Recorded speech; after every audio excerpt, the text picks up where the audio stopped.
How the turntables...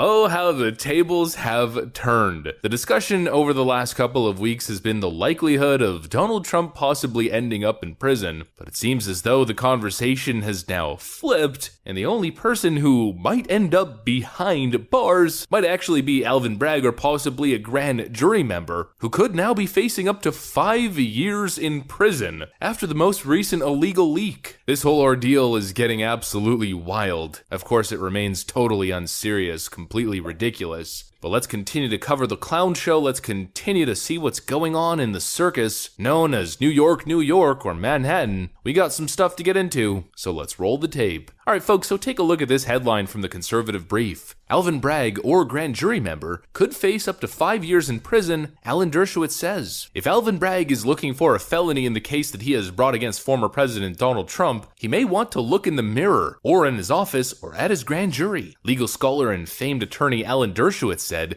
in an interview and in an op-ed that whoever leaked the sealed indictment is the person who is guilty of the only felony in his opinion in this case. Quote, "It is likely that a serious felony has been committed right under District Attorney Alvin Bragg's nose, and he is not investigating it. Under New York law, it is a felony to leak confidential grand jury information, such as whether the jurors voted to indict. The protection of secrecy is as applicable to President Trump as it is to anybody else." Alan Dershowitz wrote in an op-ed for the New York Sun, "We know that the information was disclosed while the indictment itself remained sealed, and before any official announcement was made or charges were brought. It is unlikely that the leak came from the Trump team, which seemed genuinely surprised," he said. "The most likely, though uncertain, scenario is that a person in Bragg's office or a grand juror unlawfully leak the sealed information. That would be a Class E felony, subject to imprisonment." I love a good old based Alan Dershowitz take. Supposedly the only provable felony of this whole Alvin Bragg grand jury investigation actually transpired on the Alvin Bragg grand jury side. And here's a second legal opinion from DNI John Radcliffe. The only felony of which we can be certain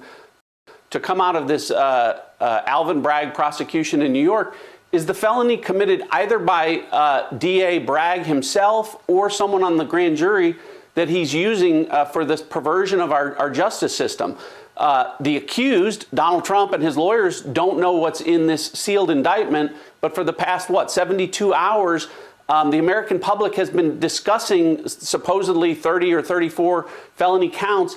Leaking grand jury information is a felony, and so the only people capable of that would be Alvin Bragg's team or members of the grand jury itself. On Tuesday evening, President Trump gave a strong speech in response to the many witch hunts that the left has thrown his way. At one point in his speech, he declared that Alvin Bragg should be prosecuted for illegally leaking sensitive grand jury details to the media. It's where we were today, in a city that was so great just 4 or 5 years ago. But now we're there, spent time there today, as you possibly read, with a local failed district attorney charging a former president of the United States for the first time in history on a basis that every single pundit and legal analyst said, there is no case. There's no case. They kept saying, there's no case.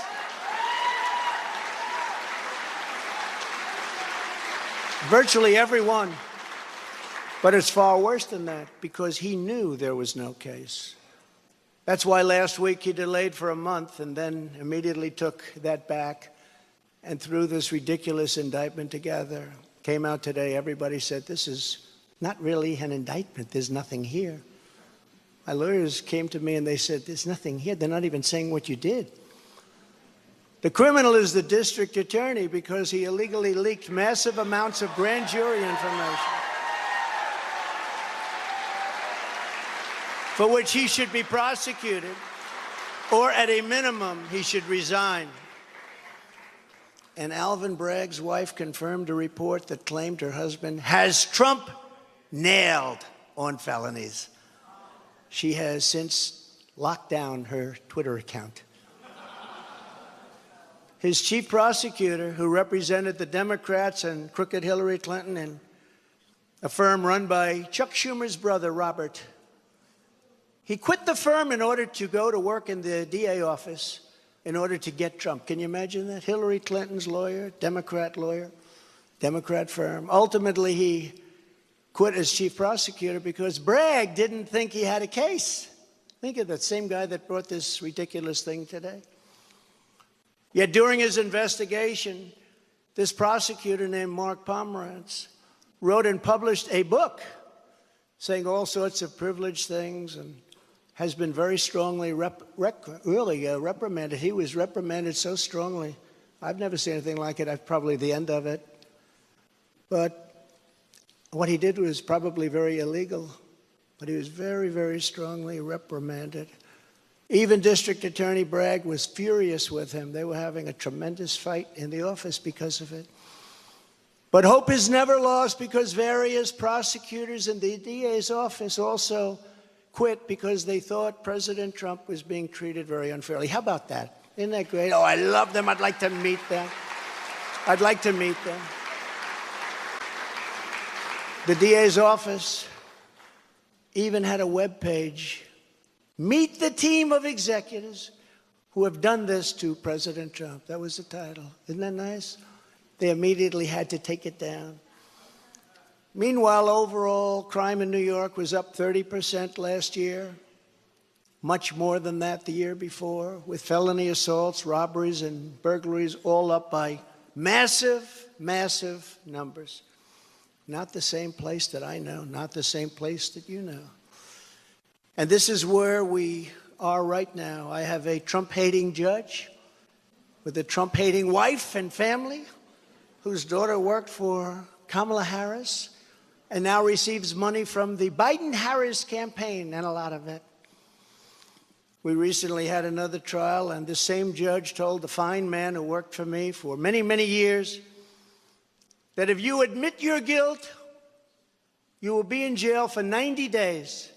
But if you don't, if we go through a trial and you're found guilty, you're going away for 10 years and maybe longer, which for a 75-year-old man with a great family really means life. What the prosecutors and judge did to that man, I will never forget, because it's right out of the old Soviet Union. That's where we are. They said, you say anything about Trump, meaning that's bad, and you won't even have to serve the 90 days. You'll walk free. And they say that to many of my employees. We have this Jack Smith lunatic threatening people every single day through his representatives. They're threatening jail terms. But talk about Trump and you'll go free. This is where we are as a nation. Who would have thought they can't beat us at the ballot box, so they try and beat us through the law. That's the country in which we live, however, right now. The USA is a mess. Our economy is crashing. Inflation is out of control. Russia has joined with China. Can you believe that? Saudi Arabia has joined with Iran. China, Russia, Iran, and North Korea have formed together as a menacing and destructive coalition. Would have never happened if I were your president. Would never have happened. Nor would Russia attacking Ukraine have happened. All of those lives would be saved. All of those beautiful cities would be standing. Our currency is crashing and will soon no longer be the world standard, which will be our greatest defeat, frankly, in 200 years. There will be no defeat like that. That will take us away from being even a great power. If you took the 5 worst presidents in the history of the United States and added them up, they would not have done near the destruction to our country as Joe Biden and the Biden administration have done. House Speaker McCarthy says Congress will hold AG Alvin Bragg accountable. After Tuesday's arraignment on former President Trump, Speaker Kevin McCarthy went to Twitter to voice his frustration and vowed to hold Manhattan District Attorney Alvin Bragg accountable.